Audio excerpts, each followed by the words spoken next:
وہ کسی شخصیت کا نام نہیں، وہ ایک بالکل ادارہ ٹھیک ہے، ادارہ ہے ہے۔ اور ادارے کی پالیسیاں ہوتی ہیں، اور اس کو ظاہر ہے جو کمان کرتے ہیں وہ اس پالیسی کو آگے لے کر چلتے بالکل ہیں، ٹھیک ہے۔ چاہے آرمی چیف قمر جاوید باجوہ صاحب ہوں، راہی شریف صاحب ہوں، جناب کیانی ہوں یا کوئی اور ہوں، تو وہ پالیسیاں جو ہیں وہی کنٹینیو کرتی ہیں۔ بالکل ٹھیک اس ہے۔ لیے ہم یہ نہیں کہہ سکتے کہ ان پالیسیوں میں کوئی فرق آئے گا۔ بالکل ٹھیک۔ اگر ایک پالیسی طے ہو گئی ہے ہماری طرف سے، ہماری عسکری اور سیاسی قیادتوں کی طرف سے، یہ دہشت گردی کی جنگ کے حوالے سے، کہ ہم نے ان کو نکیل ڈال دی ہے، اس ناسور کو ختم کرنا ہے اپنی دھرتی سے، تو وہ پالیسی کنٹینیو کرے گی، اور وہی پالیسی جو ہے وہ اس وقت چل رہی ہے، اور اسی کے تحت یہ افغان صدر اشرف غنی صاحب کی جس طرح افغانستان کی طرف سے ایک ری ایکشن آیا تھا، تو اس کے جواب میں جنرل باجوہ صاحب نے انہیں ٹیلی فون کر کے ایک تو یقین دلایا ہے کہ دہشت گردی کی جنگ جو ہے وہ اس خطے میں ہماری سروائیول اسی صورت ہو سکتی ہے جب اس جنگ میں ہم سرخرو ہوں گے۔ بالکل ٹھیک تو ہے۔ اصل بات یہی افغانستان کو باور کرانے کی ہے کہ اگر یعنی کہ افغان دھرتی پر جس طرح دہشت گردوں نے محفوظ ٹھکانے بنائے ہوئے ہیں، اگر وہ ٹھکانے اسی طرح برقرار رہتے ہیں تو ہم نہیں عہدہ برا ہو سکتے پھر دہشت گردی کی جنگ کے خاتمے کا جو ہمارا ایک مشن جو ماٹو ہے اس میں ہم عہدہ برا نہیں ہو سکیں گے۔ اب دیکھیے اس میں کچھ مفادات ہیں امریکہ کے بھی، وہ خود بھی شاید خلوص دل کے ساتھ، خلوص نیت کے ساتھ افغانستان جو ہے اس میں امن و امان کا جو مستقل قیام ہے وہ شاید نہیں دیکھنا چاہتا۔ اس کے اپنے مفادات ہیں اس حوالے سے کہ یہاں امریکہ کا اسلحہ فروخت ہوتا ہے، سب سے بڑی منڈی ہے یہ ہماری سرزمین، اور خاص طور پہ انڈیا جو ہے جس طرح اس نے اسلحہ خریدا ہوا ہے امریکہ سے، دوسرے ملکوں سے، تو ظاہر ہے اس کو جسٹیفائی کرنے کے لیے پھر جو ہے اسلحہ صرف خریدا نہیں محسوس امریکہ نے، کرتے ہاں ہیں جی، قطع کہ کلام کی حالات، حفاظت، لیکن اسلحہ استعمال بھی کیا جا رہا ہے۔ ابھی یہ جو وہی تازہ ترین خبر ہے اننت ناگ میں 3 کشمیری شہید کر دیے، مطلب کیوں پریکٹس کی جا رہی ہے معصوم نہتے لوگوں پہ؟ ظاہر ہے جو اسلحہ خریدتے ہیں وہ اس کو استعمال جسٹیفائی کرنے کے لیے اس کو استعمال بھی کیا جاتا ہے پھر، تو اس کو جسٹیفائی اسی طرح کر سکتے ہیں کہ افغانستان میں جو ہے حالات جو ہے وہ کبھی پرامن نہ ہونے دیے جائے، وہاں بدامنی ہو، لالچنس ہو، دہشت گردی کا دورہ ہو، تو پھر ہی جسٹیفیکیشن ہوگی نا اس اسلحے کو یوٹیلائز کرنے کی۔ ٹھیک ہے۔ تو یہ جب تک ایسے مفادات سے ہم باہر نہیں نکلیں گے اس وقت تک ہم نہیں سمجھ سکتے کہ ہمیں دہشت گردی سے ہم نے اس کے شکنجے سے ملک اور قوم کو باہر نکالنا ہے۔ اس وقت ضرورت یہ ہے کہ اگر پاکستان اور افغانستان دونوں مل جائیں باہم دہشت گردی کے خاتمہ کے لیے یکسو ہو جائے، تو میرے خیال ان دونوں کے پاس اتنے وسائل ہیں، اتنی استعداد ہے کہ یہ دہشت گرد اب دیکھیے اگر یعنی کہ دہشت گردوں کے محفوظ ٹھکانے جو ہیں وہ افغانستان میں موجود ہیں، جن میں سارے جو حملہ آور ہوتے پاکستان پر وہاں سے وہ سارے وہیں جو ٹی ٹی پی ہے، کالعدم تحریک طالبان پاکستان، اس کے ٹھکانے بھی افغانستان میں ہی ہیں۔ اسی طرح اب تو داعش بھی وہاں پرورش پا رہی ہے، دوسری جو دہشت گرد تنظیمیں، وہ سارے انہوں نے محفوظ ٹھکانے افغانستان میں اس لیے بنائے ہوئے ہیں کہ وہاں انہیں شیلٹر ملتی ہے، سرکاری سرپرستی میں افغان کابل انتظامیہ کی طرف سے شیلٹر ملتی ہے، اور خاص مقصد ہے اس کا، اگر وہ پاکستان پہ حملہ آور ہوتے، پاکستان کی سلامتی کو کمزور کرنے کی سازش کرتے ہیں، تو ایک خاص مقصد ہے اس کا۔ تو میرا خیال ہے یہ ایک میسج ہے جنرل باجوہ کی طرف سے اشرف غنی صاحب کو کہ جب تک یہ پناہ گاہیں ختم نہیں کی جائیں گی دہشت گردوں کی، اس وقت تک ہم اپنے مشن میں کامیاب نہیں ہو سکتے دہشت گردی کے خاتمہ میں۔ اس لیے دونوں کو باہم مل کر ہمارے پاس جو ایک یعنی کہ جو ہماری ایجنسیز کے پاس جو معلومات ہوتی ہیں دہشت گردوں کے ٹھکانوں کے حوالے سے، وہ شیئر کی جا سکتی ہے۔ جب آپریشن ہو، افغان انتظامیہ اگر اس پہ رضامند ہو کہ اس نے دہشت گردوں کے محفوظ ٹھکانے پر آپریشن کرنا ہے، تو پھر یعنی کہ ہماری جو ایجنسیوں کی اطلاعات ہیں وہ اس میں مفید ثابت ہو سکتی ہے کہ ان کے پاس ان کے ٹھکانوں کا پتہ ہے سارا۔ تو یہ باہمی اگر تعاون ہو جائے ان دونوں ممالک کے مابین اطلاعاتی سطح پر بھی، اور پھر یعنی کہ جہاں ان کے خلاف ہتھیار استعمال کرتے ہیں دہشت گردوں کے خلاف، تو وہ بھی اگر مشترکہ حکمت عملی طے ہو جائے تو زیادہ ایفیکٹولی میرا خیال ہے ایکشن ہو سکتا ہے اور دہشت گردوں کے جو اصل روٹس ہیں ان تک پہنچ کر ان کا کلا کما کیا جا سکتا ہے. اس لیے میں سمجھتا ہوں کہ یہ اچھی ایک موو ہے, اچھی پیش رفت ہے جنرل باجوہ کی طرف سے کہ انہوں نے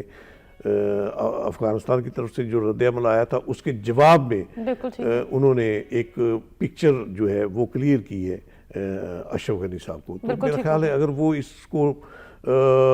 اس کی روشنی میں اگر وہ کچھ سٹیپ لیں گے تو یہی اس خطے کی سلامتی کے لیے بہتر ہوگا. بالکل ٹھیک ہو گیا. اب یہ بات تو میں کرنا چاہ رہی تھی ویسے خان صاحب کے جلسے کے حوالے سے, لیکن اس پر میں آؤں گی. اس سے پہلے کچھ بات کرتے ہیں پیٹرول کے حوالے سے. پیٹرول کی قیمتوں میں جو اضافہ کرنے کا فیصلہ کیا گیا ہے عوام کے لیے ایک اور مشکل نہیں ہے؟ یہ فیصلہ نہیں کیا گیا, یہ کر دیا گیا گیا. اور اس قسم کے فیصلے کرنے سے پہلے کیوں نہیں سوچا جاتا ہے عوام کے لیے؟ مشکل در مشکل. یہ المناک صورتحال ہے کہ پہلے ایک پالیسی تھی ہر مہینے بڑھایا کرتے تھے, یا قیمتوں کا جو تعین کرنے کا معاملہ ہے یہ اوگرا کی طرف سے بظاہر وہ سمری جاتی تھی, اور پرائم منسٹر کبھی اگر قیمتیں کم کرنی ہو تو پرائم منسٹر صاحب براہ راست وہ فیصلہ کر کے اس کا کریڈٹ لیتے تھے کہ ہم نے قیمتیں کم کر دی. اگر قیمتیں بڑھانا ہوتی تھی تو وہ اوگرا ہی کافی پھر اسی کی طرف سے اعلان ہو جائے. تو اب یہ ہے کہ اب یہ 15 دن کے بعد, مہینے کی بجائے 15 دن کے بعد اب انہوں نے قیمتیں بڑھائی ہیں. تو یہ ایک جو ہتھوڑا چلا ہے عوام پہ, میرا خیال ہے عوام تو پہلے ہی زچ ہو رہے ہیں, نکو نک آئے ہیں حکومتی پالیسیوں سے. جس طرح یعنی کہ عوام دشمن پالیسیاں اختیار کی جا رہی ہیں اس کی روشنی میں عوام اس وقت سوچ رہے ہیں کہ جس مقصد کے لیے انہوں نے موجودہ حکمرانوں کو مینڈیٹ دے کر الیکٹ کر کے اقتدار کے عواموں تک پہنچایا تھا, کیا وہ مقصد پورا ہو رہا ہے؟ میرا خیال ہے وہ مقصد تو اب 4.25 سال ہو گئے ان کے اقتدار کو. اس کے بعد آگے تو اب انتخابات کا سفر ہے. بالکل ٹھیک ہے نا, یہ موجودہ سال ہے, آپ انہی اچھے اقدامات کو اپنی مہم قرار دے دیں تو بہترین ہے. موجودہ سال کے بارے میں یہی کہا جا رہا ہے کہ یہ انتخابات کی تیاریوں کا سال ہے, ٹھیک ہے نا. تو اگلے سال انتخابات ہونے, تو اگر انتخابات کی تیاریاں یہ اس طرح کر رہے ہیں کہ عوام پر مہنگائی کا مزید بوجھ لاتے ہیں انہوں نے, اور پچھلے مہینے انہوں نے ایک پالیسی طے کی تھی جس کے تحت یہ ریگولیٹری اتھارٹیز ہیں ان کو انہوں نے انڈیپینڈنٹ کر دیا تھا کہ یہ خود یعنی کہ ریگولیٹری اتھارٹیز جو ہیں ان کا عمل دخل انہوں نے ختم کر دیا تھا, اور جو پیٹرول پمپ مالکان ہیں یا گیس CNG مالکان ہیں ان کو اختیار دے دیا تھا کہ وہ چاہے جیسے قیمتیں بڑھا لے. تو میرا خیال ہے یہ پالیسیاں جو ہیں یہ اب اس میں اگر ہم کہیں کہ اس میں عوام کی فلاح کا کوئی بات ہے تو میرے خیال وہ نہیں ہے. اس میں اب دیکھیے یہ 15 دن کے بعد انہوں نے پیٹرولیم مصنوعات اس میں قیمتیں بڑھائی ہیں, تو اگلے پھر جب یہ مہینہ ختم ہوگا تو پھر یہ نظر ثانی کریں گے. اگلے 15 دن کے بعد پھر اگر اس قیمت کو کنٹینیو بھی رکھتے ہیں تب بھی ایک بوجھ تو پڑ گیا نا. 15 دن کے بعد جو بوجھ آپ نے ڈالا ہے وہاں پہ وہ بوجھ تو ایز اٹ از رہے گا. اب قیمتیں کم کرنے سے تو یہ رہے, مجھے تو نہیں لگتا یہ قیمتیں کم کرنے کی راہ پر آئیں گے. حالانکہ اب بھی اگر ہم کمپیئر کریں عالمی مارکیٹ میں جو تیل کی قیمتیں ہیں اب بھی جو پاکستان میں تیل کے نرخ ہیں وہ کہیں زیادہ ہیں, یعنی کہ ایک مناسبت جو ہوتی ہے اس میں کہیں زیادہ ہیں تیل کی قیمتیں. تو اس کی روشنی میں اگر ہمارے حکمرانوں نے خاص طور پہ اس وقت جب کہ انہوں نے انتخابات کے لیے عوام کے پاس جانا ہے, اگر یہ مہنگائی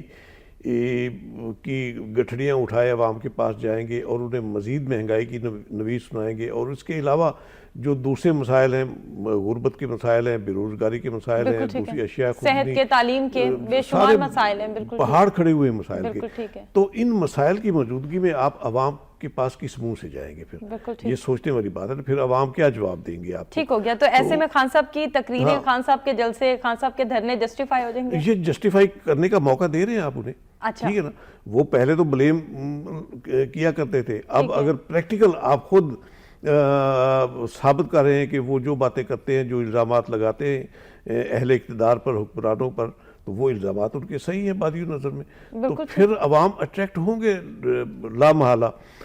یہ اس وقت میرا خیال ہے ان کے لیے یہ خود, میں تو سمجھتا ہوں کہ یہ خود کش اٹیک ہے حکمران جو اپنے آپ پر کر رہے ہیں. یہ مہنگائی کے بم چلا کر اپنے پاؤں پہ کلاڑی مار رہے ہیں یہ, کیونکہ اس کے بعد ظاہر ہے یہی ایک مرحلہ ہوتا ہے جب یعنی کہ سیاسی جماعتوں نے انتخابات کی تیاری کے لیے اپنے اپنے منشور دینا ہوتے ہیں، تو اس کے دوران اگر، اور خاص طور پہ پھر رولنگ پارٹی اگر ایسی پالیسیاں بنائے گی جس سے عوام کی مشکلات میں اضافہ ہوگا، تو پھر یقینی بات ہے عوام پھر اس کے بارے میں سوچیں کہ جس طرح 2013 کے انتخابات میں اس وقت جب اقتدار میں تھی پیپلز پارٹی، تو اس کی پالیسیوں سے زچ ہو کر عوام نے پھر جو مینڈیٹ جو دیا پھر موجودہ حکمرانوں کو، اور انہیں راندہ درگاہ بنا کے گھروں کو بھجوایا، تو موجودہ حکمران بھی اگر اسی ڈگر پہ چلیں گے، اسی راہ پر لگے نظر آئیں گے اور عوام کے لیے اسی طرح مسائل کریٹ کریں گے جس طرح پچھلے دور میں تھے، تو ظاہر ہے ان کا انجام بھی عوام کیا تو ان جیسا ہی ہوگا۔ پھر یہ تو ایک فطرت کا عمل ہے، اس لیے میرا خیال ہے اب سوچنا چاہیے انہیں کہ آپ کس راہ پہ چل رہے ہیں، اور عوام کی توقعات پہ اس وقت خاص طور پہ آپ کو پورا اترنا ہے تو آپ کیا پالیسی اڈاپٹ کر رہے ہیں۔ اگر پالیسیاں اس کے برعکس ہیں عوام کی توقعات کے، مزید آپ مسائل ان پر لاد رہے ہیں، تو پھر آپ تیار رہیں۔ ٹھیک ہو گیا، چلیں کچھ سیاسی صورتحال کی بات کرتے ہیں، اور سیاسی منظرنامے کے حوالے سے اگر بات کریں، میں آپ سے آپ کی رائے، آپ کا تجزیہ لینا چاہوں گی۔ آپ کیا دیکھتے ہیں 2017 جو انتخابی مہم کا سال قرار دیا جا رہا ہے، کون سی جماعت کا گراف آپ کو لگتا ہے کہ کسی حد تک اوپر آ سکتا ہے؟ پاکستان تحریک انصاف کے دھرنے، یہ جلسے جلوس کام آئیں گے پاکستان تحریک انصاف کے؟ ابھی ہم یہی بحث کر رہے ہیں، 2017 جو ہے انتخابات کا سال تو نہیں ہو سکتا، انتخابات کی تیاریوں کا سال تو ہے ڈیفینیٹ۔ انتخابات بہرحال ہماری دعا بھی ہے، خواہش بھی ہے کہ یہ حکومت جو ہے اپنی ٹرم پوری کرے، جس طرح پچھلے دور میں حکمرانوں نے اپنی ٹرم پوری کر لی تھی۔ اس سے جمہوریت کے استحکام کی بنیاد بالکل ہوتی ہے، بالکل صحیح، یعنی کہ ڈیریل نہ کیا جائے کسی سسٹم کو، جس طرح پچھلے ادوار میں ہوتا رہے، جرنیلی عملیتیں جس طرح مسلط ہوتی رہی، اگر یہ جیسے بھی ہے جمہوریت میں جو بھی یعنی کہ آپ کو اگر حکمرانوں کی منمانیاں نظر آتی ہیں، کوئی خامیاں موجود ہے، تو یہ چلتی رہے گی تو وہ خامیاں دور ہوتی رہے گی، سٹیپ بائی سٹیپ پھر ایک ہوتا رہے گا۔ تو اس لیے ہماری تو یہ خواہش ہے کہ موجودہ حکومت اپنی آئینی معیاد جو ہے وہ پوری کرے، اور آئینی معیاد پوری ہونے پر جو انتخابات ہیں ان کا انعقاد ہو۔ اس لیے ہماری تو دعا ہے کہ یہ سال انتخابات کا نہ ہو، بلکہ انتخابات کی تیاریوں کا ضرور ہو یہ سال، اور اگلا سال جو ہے وہ آئینی حوالے سے وہ انتخابات کا سال ہے۔ اس لیے اب موجودہ سال ہی در حقیقت سیاسی جماعتوں کی آزمائش کا سال ہے کہ انہوں نے کیا عوام نے کس جماعت کے ساتھ کیا توقع وابستہ کرنی ہے، تو یہ ان کے اپنے منشور پر ڈیپینڈ کرتا ہے۔ اگر موجودہ جس طرح ہم یہ بحث کر رہے تھے، یہ پیٹرولیم مصنوعات میں اضافے کے حوالے سے، اس کے اثرات ظاہر ہے دوسری اشیاء کی نرخوں پر بھی پڑیں گے، ظاہر ہے ٹرانسپورٹ کے کرایوں میں اضافہ ہوگا، اور اس کے اثرات پھر روزمرہ استعمال کی اشیاء جو ہے وہ ان کی مہنگائی کی صورت میں مرتب ہوں گے۔ تو یہ پالیسیاں اگر لے کر چلے گی رولنگ پارٹی، تو پھر تو عوام سے بالکل یہ توقع نہ رکھے۔ بالکل ٹھیک ہو گیا سر۔ اس کے بعد ظاہر موقع ملے گا، پھر اس کے جو متبادل قیادت کے طور پر اس وقت جو سامنے ہے وہ تحریک انصاف ہے، پیپلز پارٹی کوشش کر رہی ہے اس وقت، اگر بلاول کی قیادت میں اگر زرداری صاحب کا عمل دخل کم ہو جائے گا پیپلز پارٹی میں، اور بلاول کی قیادت میں پیپلز پارٹی آگے بڑھے گی، تو کچھ امید کی جا سکتی ہے، کیونکہ اس وقت جو صورتحال ہے وہ عمران خان سے بھی عوام اتنے زیادہ خوش نہیں ہے۔ ٹھیک ہو گیا سر، اس کی میں مزید وضاحت چاہوں گی، لیکن پاناما کیس کے حوالے سے بات کرنا چاہوں گی۔ پاکستان مسلم لیگ نون کی مقبولیت کا گراف کسی نہ کسی حد تک متاثر ہوگا پاناما کیس سے؟ دیکھیے پاناما کیس اس وقت یقینی بات ہے کہ اب فیصلہ تو آنا ہے، ٹھیک ہے نا، سپریم کورٹ میں زیر سماعت ہے، تو اس کے دوران اب خاص طور پہ جو بی بی سی کی رپورٹ آئی یہ فلیٹس کے حوالے سے، جس طرح یہ کلیم کر رہے تھے کہ یہ فلیٹس ہم نے 2006 میں خریدے، تو وہ تو بی بی سی کی رپورٹ میں تو سامنے آ گیا کہ وہ 94 95 96 تک کے خریدے ہوئے فلیٹ ہے، ٹھیک ہے نا۔ تو اس میں پھر جو ایک تضاد سامنے آیا ہے وہ یقیناً عوام کے ذہنوں میں اس وقت اس سے ایک یعنی کہ ایک یہ صورتحال عوام یہ محسوس کر رہے ہیں کہ اس معاملے میں حکمرانوں نے غلط بیانی کی ہے۔ اگر اس معاملے میں غلط بیانی کی تو اور دوسرے معاملات میں بھی ڈیفینیٹ پھر غلط بیانی کی گئی ہوگی۔ تو یہ جو تضاد ہے یہ میرا خیال ہے رولنگ پارٹی کے لیے کوئی اچھے اثرات مرتب نہیں کرے گا۔ دیکھیں اب سپریم کورٹ کی کیا ججمنٹ آتی اس پر تو ہم کوئی تبصرہ کر نہیں سکتے کہ وہ زیر سماعت ہے اس وقت وہ کیس، لیکن ظاہر ہے عدالتوں نے اسی بیس پہ فیصلہ کرنا ہوتا ہے جو ان کے سامنے ہوتی ہے، جو حقائق، جو شواہد ہوتے ہیں، جو گواہیاں ہوتی ہیں، جو ریکارڈ ہوتا ہے، اس کی روشنی میں ہی عدالتوں نے فیصلہ کرنا ہوتا ہے. اس لیے کوئی تھوڑا بہت ایک انڈیکیشن ہو بھی جاتی ہے کہ فلاں کیس کا کیا فیصلہ پاسبل ہو سکتا ہے. بہرحال یہ عدالت عظمیٰ میں چونکہ زیر سماعت ہے اس وقت کیس اور ڈے ٹو ڈے ہیرنگ ہو رہی ہے، جلد اس کا فیصلہ ہو جائے گا. اس لیے میرا خیال ہے شاید جو حکمران ہیں وہ کوئی توجہ ڈائیورٹ کرنے کے لیے کوئی اور سٹیپس تو صرف توجہ اسی صورت میں ڈائیورٹ ہو سکتی ہے عوام کی جب انہیں ریلیف ملتا بالکل ٹھیک ہے، کچھ کام کیے جائیں عوام کے لیے. بالکل ٹھیک ہے، عوامی مقبولیت کے کچھ فیصلے ہوں اور کچھ منصوبے شروع کیے جائیں. یہ کیس بھی آپ کے لیے ناموافق ہے اور آپ عوام پر مزید مہنگائی کا بوجھ بھی لاد رہے ہیں، مزید مسائل بھی ان کے لیے کھڑے کریں، تو پھر تو ظاہر ہے آپ کے لیے آن بل التوا کا شکار ہے، جو کہ بڑی ایک بڑا اچیومنٹ تھی اگر دیکھا جاتا، اگر کمپلیٹ ہوتا تو بہرحال عوام کو دینے کے لیے یہ ایک اچھا تحفہ کہہ لیں یا عوام کو دکھانے کے لیے، ووٹ بینک کو مضبوط کرنے کے لیے کہیں نہ کہیں ایک ٹیکٹک کے طور پر کام تو آنا ہی تھا. اب دیکھیں نا، اب ان کے اقتدار کے 4 سال پورے ہونے کو ہے، اس کے دوران بھی اگر عوام یہ فیل کرے کہ ہمارے لیے کچھ نہیں ہوا تو پھر ظاہر ہے پھر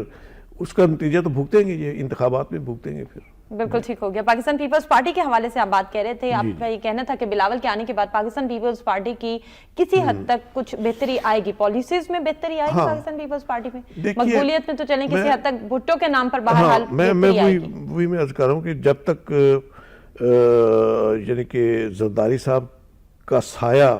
پیپلز پارٹی پہ رہے گا اس وقت تک تو آپ نہیں تصور کر سکتے کہ اس میں کوئی بہتری کی گنجائش ہوگی. ٹھیک ہے، ابھی دیکھیے ان کے انتخابات ہوئے پیپلز پارٹی دو جماعتوں کے، پارلیمنٹیرین کی اور پیپلز پارٹی کے. حالانکہ اس وقت ضرورت نہیں ہے پارلیمنٹیرین کو کنٹینیو رکھنے کی، کیونکہ جن حالات میں پارلیمنٹیرین کی تشکیل ہوئی تھی آج وہ حالات نہیں ہیں. وہ مجبوری والے حالات تھے کہ اس وقت ایک پابندی لگی تھی مشرف صاحب کے دور میں، انہوں نے پابندی لگائی تھی کہ پارٹی کی رجسٹریشن کے لیے پارٹی ہیڈ کو خود آنا پڑے گا. تو اس وقت بینظیر بھٹو صاحبہ جو ہے وہ جلا وطن تھی، وہ آ نہیں سکتی تھی، تو وہ مجبوری تھی. پھر انہوں نے مختوم امین فہیم کی قیادت میں پیپلز پارٹی پارلیمنٹیرین قائم کر کے اس کو رجسٹرڈ کرایا تھا. تو میرا خیال ہے آج تو وہ حالات ہیں نہیں، آج تو ایزیلی پیپلز پارٹی کی اپنی رجسٹریشن ہو سکتی ہے. اس لیے بجائے اس کے کہ آپ دو قیادتوں کو، دو پارٹیوں کو ساتھ لے کر چلے جس سے ایمبیگوٹی پیدا ہوتی ہے، عوام میں بھی ابہام پیدا ہوتا ہے پارٹی کی پالیسیوں کے حوالے سے، تو بہتر تو یہی ہوتا کہ آپ پارلیمنٹیرین کو ختم کرتے اور پیپلز پارٹی جو اصولوں کی بنیاد پر جس کی بنیاد رکھی تھی مرحوم ذوالفقار علی بھٹو نے، اس کو آپ سیاسی میدان میں، انتخابی میدان میں اتاریں اور اس کا جو پالیسیاں بھٹو صاحب کے دور میں وضع ہوئی تھی بھٹوازم کی بیس پہ، ان پالیسیوں کو آگے لے کر چلے، جس کے لیے بلاول بھٹو کی کچھ تھوڑی بہت تحریک نظر آ بھی رہی تھی. اگر اسی کو آپ آگے بڑھائیں گے تو پھر شاید جو پیپلز پارٹی کے اپنے جیالے جو ناراض ہو کے بیٹھے گھروں کو، وہ بھی شاید ایکٹیویٹ ہو جائے، متحرک ہو کے باہر آئیں گے. تو وہ جذبہ، پرانے والا جذبہ جو ہے پیپلز پارٹی کی صفوں میں، وہ اگر پیدا ہو جائے گا تو پھر ایک انتخابات کی فضا میں اس پارٹی کی جو ہے ایک ورث بن جائے گی. لیکن اگر اسی طرح انہوں نے آگے جانا ہے کہ زرداری صاحب کی پارلیمنٹیرین ہے، اس نے ٹکٹ جاری کرنے ہیں پارٹی کے، اسی نے پالیسیاں بنانی ہیں اور انتخابات میں پھر آپ نے نعرہ لگانا ہے بھٹوازم کا، تو پھر وہ نہیں کامیابی ہو پائے گی. اچھا، آپ کو کیا لگتا ہے اگر بحیثیت سیاستدان بلاول بھٹو کو کھیلنے دیا جائے تو ان کی پالیسیز میں اور آصف علی زرداری کی پالیسیز میں کس حد تک فرق دیکھنے میں آ سکتا ہے؟ اب دیکھیے جو اینالائز کیا جاتا ہے، جو سیاسی پنڈت ہیں وہ سارا جائزہ لیتے ہیں زرداری صاحب کی اب تک کی سیاست، جو مفاہمتوں کی سیاست ہے، وہ اس جائزے میں پھر یہی محسوس ہوتا ہے کہ اگر یہی پالیسی زرداری صاحب نے جو اڈاپٹ کی تھی، اسی پالیسی کو یہ آگے اب موجودہ انتخابات میں لے کر جائیں گے تو پھر تو کامیابی نہیں ہے. لیکن اگر زرداری صاحب فری ہینڈ دے دیں بلاول کو، وہ چیئرمین ہیں پیپلز پارٹی کے، ان کو فری ہینڈ دے دیں، وہ اپنی اپنی والدہ اور اپنے نانا کی جو پالیسیاں وضع کی ہوئی تھی پیپلز پارٹی کے لیے، ان پالیسیوں کو آگے لے کر چلے تو پھر عوام میں بھی تھوڑی بہت ایک اٹریکشن ہوگی اور پیپلز پارٹی کی اپنی صفوں میں بھی اتحاد کی فضا نظر آئے گی. اس لیے وہی پارٹی کامیاب ہو سکتی ہے. تھوڑی بہت اگر کوئی گنجائش نکل سکتی ہے انتخابات میں اس پارٹی کے لیے تو وہ وہی پارٹی ہو سکتی ہے جس کی قیادت بلاول بھٹو کر رہے ہیں. بالکل ٹھیک ہو گیا. کچھ بات کریں گے امریکہ کے حوالے سے. امریکہ نامعلوم افراد نے مسجد کو آگ لگا دی، عمارت کو شدید نقصان، مسلم کمیونٹی کا اظہار تشویش. یہ اس قسم کے واقعات امریکہ میں ہونا، کیا کہیں گے کہ جہاں پر یہ وہ کمیونٹی ہے یا وہ معاشرہ ہے جہاں پر ہم یہ کہتے ہیں کہ ہر قسم کے لوگوں کو یا ہر اقلیت کو برابری کے حقوق دیے جاتے ہیں؟ یہ تو عرفانہ یہ کہنے کی باتیں ہیں، یہ برابری والی باتیں جتنی میں کہتا ہوں فنیٹسزم امریکہ کی پالیسیوں میں رہی ہے، خاص طور پہ مسلمانوں کے حوالے سے، مسلم کمیونٹی کے حوالے سے. یہ بھی تو فنیٹسزم انتہا پسندی ہے نا کہ اگر آپ ایک مذہب سے وابستہ لوگوں کو آپ یعنی کہ ان پر آپ لیبل لگاتے ہیں دہشت گردی کا، اور حالانکہ وہ خود دہشت گردی کا نشانہ بنتے ہیں، تو اس کے بعد پھر آپ پالیسیاں بھی ایسی وضع کرتے ہیں کہ آپ نے ان کو کرش کرنا ہے. تو میرا خیال اس سے بڑی فنیٹسزم اور کوئی نہیں. تو پھر اس کا رد عمل جو ہے، اس کا رد عمل نیچرل ہے. پھر اب امریکہ میں یہ کوئی پہلا واقعہ نہیں، پہلے بھی کئی بار یہ نسلی بنیادوں پر بھی وہاں ہوتے رہے ہیں. جس طرح یعنی کہ کالے باشندے جو ہیں ان کے ساتھ نسلی بنیادوں پر جو وہاں سلوک ہوتا ہے تو اس کا ریئیکشن بھی وہاں نظر آتا رہے. اسی طرح جس کو آپ دبائیں گے زیادہ، دیوار کے ساتھ لگائیں گے، تو پھر وہ اپنی سروائیول کے لیے کچھ بھی کرنے کو تیار ہوتا ہے. تو اس میں میرا خیال ہے جو یعنی کہ اب ٹرمپ صاحب جو ہیں جنہوں نے اب 20 جنوری کو اقتدار سنبھالنا ہے، تو ان کی اگر انتخابی مہم کے دوران ان کے نعروں کا اگر ہم جائزہ لیں تو پھر تو مسلمانوں کے لیے اور بھی کم بختی آئے گی. اگر اس کو بنیاد بنا کے انہوں نے اپنی حکومتی پالیسیاں وضع کرنی ہے، ظاہر ہے اب یہ ایک پارٹی کے نمائندے ہیں ریپبلکن کے، تو اس پارٹی کی اپنی پالیسیاں بھی ہیں. تو اگر یہ حاوی ہونے کی کوشش کریں گے پارٹی کی پالیسیوں پر اپنے منشور کی بنیاد پر، تو پھر وہاں انریسٹ ہوگی امریکہ میں. اس لیے میں نہیں سمجھتا کہ یہ متحمل ہو سکتے ہیں ایسے کسی ریئیکشن کا جس میں امریکہ کی ایک قسم کے عدم استحکام کی ایک بنیاد پڑتی ہو.